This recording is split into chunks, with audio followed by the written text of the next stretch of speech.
পৃথক বিচার বিভাগীয় সচিবালয় প্রতিষ্ঠার জন্য আমাদের হাইকোর্ট বিভাগ ২রা সেপ্টেম্বর ২০২৫-এ একটি রায় প্রদান করেন।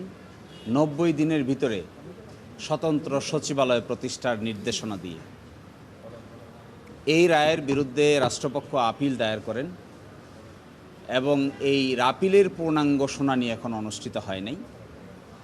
আপিলের সঙ্গে তারা একটি স্থগিতাদেশ চেয়ে একটি দরখাস্ত দায়ের করেন। এই দরখাস্তটি তারা প্রথম অনারেবল জাজ ইন চেম্বারে নিয়ে যান। সেখানে অনারেবল জাজ ইন চেম্বার কোনো স্থগিতাদেশ দেন নাই। এই বিষয়টাকে ফুল কোর্টে রেফার করেন। আজকে এই স্থগিতাদেশের উপরে পূর্ণাঙ্গ বেঞ্চে শুনানি হয়েছে। পূর্ণাঙ্গ বেঞ্চে শুনানির পরে মাননীয় আপিল বিভাগ এই সচিবালয় প্রতিষ্ঠার যে ডাইরেকশন, এই ডাইরেকশনটাকে স্টে করেছেন আপিল মামলাটা নিষ্পত্তি হওয়ার আগ পর্যন্ত এবং একইভাবে এই মামলাটিকে আগামী মঙ্গলবার অর্থাৎ জুন মাসের ১৬ তারিখ ১ নম্বর আইটেম হিসেবে আপিল বিভাগের পূর্ণাঙ্গ বেঞ্চে শুনানির জন্য দিন নির্ধারণ করেছেন।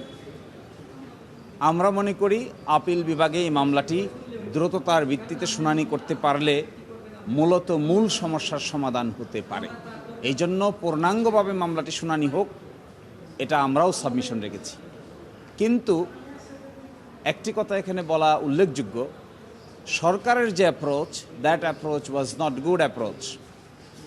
হাইকোর্ট বিভাগের এরকম ডাইরেকশন থাকা সত্ত্বেও তারা সুপ্রিম কোর্ট সচিবালয়কে বিলুপ্ত করে দিয়েছেন। এই বিলুপ্ত করার যে অ্যাপ্রোচটা তারা গ্রহণ করেছেন, this is tantamount to contempt of court.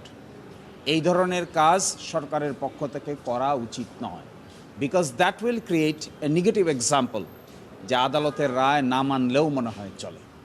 তারপরেও আমি বলছি, আজকে যেহেতু মাননীয় আপিল বিভাগ স্টে করেছেন, সুতরাং এই স্টে করার আগ পর্যন্ত তাদের ক্ষেত্রে সচিবালয় বিলুপ্তির কোনো উদ্যোগ নেওয়ার কাজটি তারা ঠিক করেন নাই। তাদের স্টে হওয়া পর্যন্ত অপেক্ষা করা দরকার ছিল। এই স্টে পিটিশনটা আপিল বিভাগে মঞ্জুর হবে কি হবে না, এতটুকু ধৈর্য সরকারের ধারণ করা দরকার ছিল।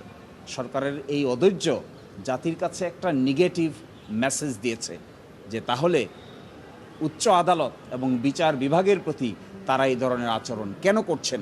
আপনারা দেখবেন 19 মে 2026 সালে তারা সচিবালয়ের সচিব সহ 15 জন ঊর্ধ্বতন কর্মকর্তাকে বিলুপ্ত করে ভূতাপেক্ষভাবে আইন মন্ত্রণালয়ের উপরে তারা ন্যস্ত করেছেন। That was A contemptuous work in my view. তারপরেও আজকে থেকে যেহেতু তারা স্টে পেয়েছেন, সুতরাং আজকে থেকে তাদের সামনের কাজগুলো আইন অনুযায়ী হবে, এটা আমরা প্রত্যাশা করি।